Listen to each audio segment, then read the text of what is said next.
Biomekanika. 1. Pengukuran. Pengukuran dalam biologi adalah suatu kegiatan pengukuran suatu variabel yang berhubungan dengan makhluk hidup dengan menggunakan suatu instrumen untuk mendapatkan data yang berupa angka-angka. Pengukuran ini dapat berupa pengukuran langsung dan pengukuran tidak langsung.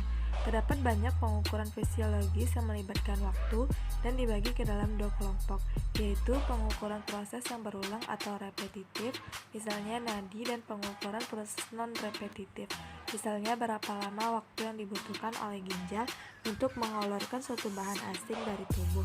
Proses waktu non-repetitif di tubuh berkisar dari durasi potensial aksi sebuah sel saraf sampai usia hidup rata-rata seseorang.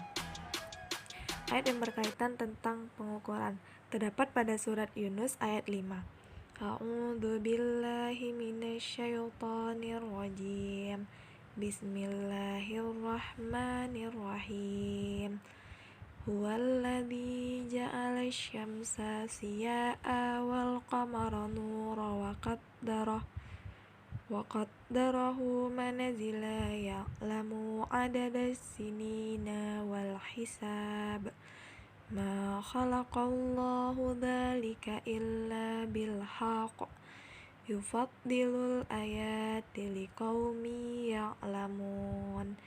Shadaqallahul azim. Yang artinya, dialah yang menjadikan matahari bersinar dan bulan bercahaya dan ditetapkannya manzilah-manzilah atau tempat-tempat bagi perjalanan bulan itu, supaya kamu mengetahui bilangan tahun dan perhitungan waktu. Allah tidak menciptakan yang demikian itu melainkan dengan hak. Dia menjelaskan tanda-tanda kebesarannya kepada orang-orang yang mengetahui. 2. Gaya. Penerapan hukum Newton pada aktivitas manusia.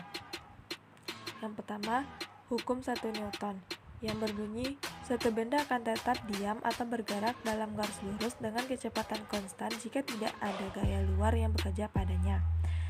Sifat benda yang menyebabkan benda itu tetap diam atau mempertahankan gerak dengan kecepatan konstan disebut inersia atau massa benda yang bersangkutan. Inersia dan massa adalah sesuatu yang sama, tetapi istilah massa jauh lebih umum digunakan. Massa benda sebanding dengan jumlah atom-atom dan molekul-molekul di dalamnya, sehingga massa benda tidak tergantung pada letaknya.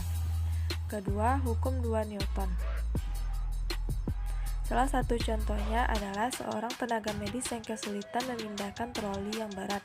Mungkin akan meminta bantuan sejawatnya untuk menghasilkan gaya yang lebih besar, sehingga pergerakan troli dari keadaan diam menjadi bergerak atau percepatan yang dihasilkannya lebih besar atau troli lebih mudah dipindahkan. Hukum ketiga Newton, yaitu yang berbunyi bila mana suatu benda melakukan gaya pada benda kedua akan melakukan gaya pada benda pertama yang sama besarnya dan berlawanan arah. Salah satu contoh penerapan hukum ketiga adalah pada waktu kita berjalan.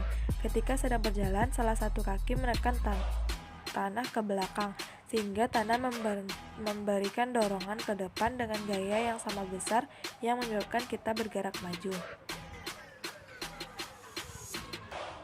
Penerapan gaya gravitasi dalam tubuh. Di sini kita mengambil contoh pada sirkulasi darah. Jantung pada dasarnya adalah pompa. Tanpa kerja jantung, cairan darah akan tertarik ke dalam tangan dan kaki karena gaya gravitasi bumi. Jantung normal memberikan dorongan pada darah ke arah atas, menuju kepala, berlawanan gaya gravitasi. Pasien dengan tekanan darah rendah dapat dibantu dengan kaki tempat tidur diangkat agar aliran darah ke kepala dengan memanfaatkan gaya gravitasi. Yang ketiga, penerapan gaya gesekan pada tubuh, yaitu pada persendian. Tulang-tulang dalam persendian tidak bersentuhan langsung satu sama lain, karena gaya gesekan akan bekerja yang membuat sukar untuk digerakkan.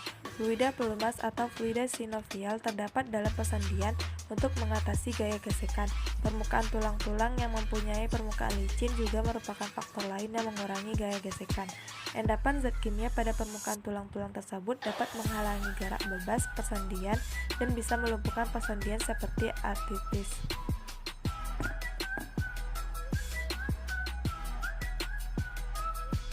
Ketiga, keseimbangan benda tegak. Keseimbangan merupakan konsep yang sangat erat kaitannya dengan kenyamanan hidup manusia.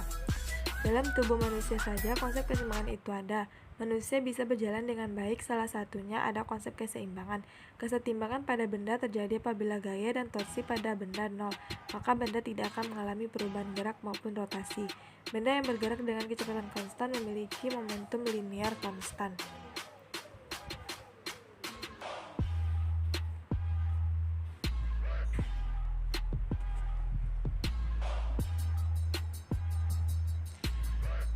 Keempat, momentum.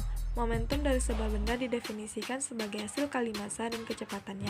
Momentum jamaknya adalah momenta. Biasanya dinyatakan dengan simbol P.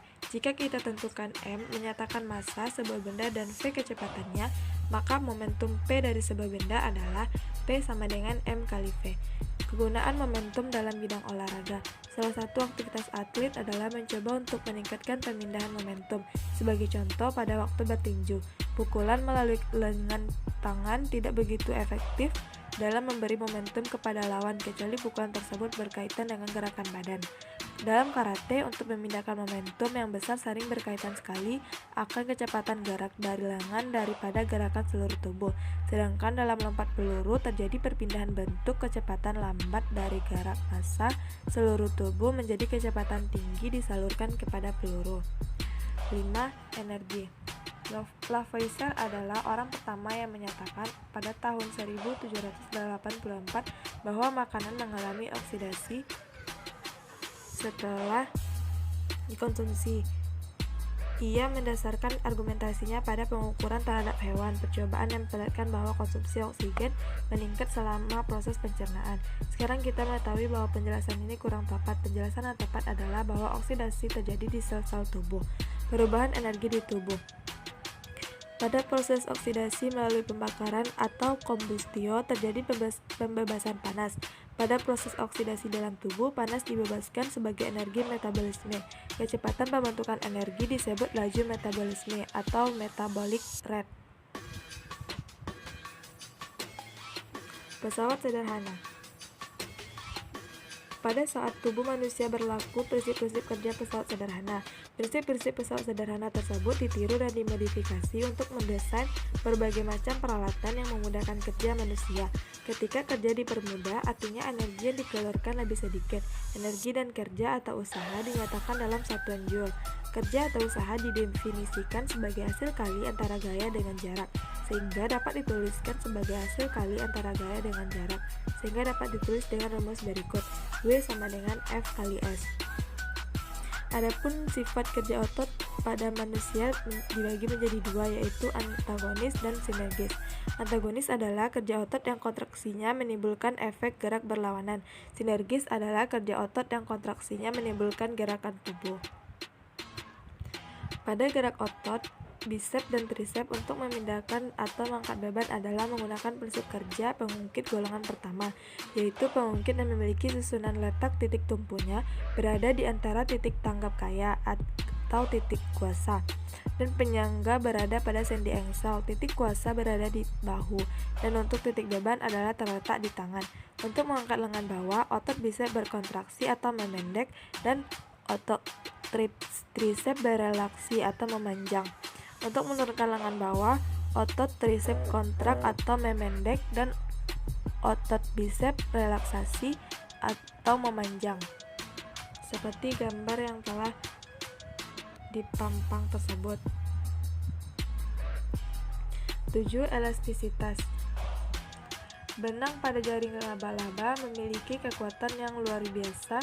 Hal ini dapat kita lihat dari disiplin ilmu fisika. Walau lebih tipis dari rambut dan lebih ringan dari kapas, kekuatan jaring laba-laba memiliki kekuatan yang luar biasa. Jaring laba-laba memiliki gaya tegang sekitar 150.000 kg per meter kuadrat. Jadi, bila ada seutas tali berdiameter 30 cm terbuat dari benang laba-laba, tali itu akan mampu menahan beban 150 unit mobil seberat 1000 kg. Hal ini tidak terlepas dari struktur jaring laba-laba yang sungguh unik. Ketika ada gaya yang dihasilkan pada jaring laba-laba, maka gaya tersebut akan tersebar ke seluruh jaring laba-laba tidak terlalu besar, sesuai hukum Pascal, yaitu P sama dengan F kali A. Jadi, semakin besar luas permukaan pada tekanan akan semakin kecil. Kekuatan jaring laba-laba akan lebih terlihat ketika ada lalat atau serangga yang terbang menerjang sarangnya. Tegangan didefinisikan sebagai hasil bagi antara gaya F yang dialami jaring dengan luas penampangnya A, sedangkan tegangan didefinisikan sebagai hasil bagi antara pertambahan panjang delta L dengan panjang awal L atau E sama dengan delta L per L. Dengan demikian, modulus elastisitas satu bahan didefinisikan sebagai perbandingan antara tegangan dengan yang dihasilkan oleh jaring laba-laba.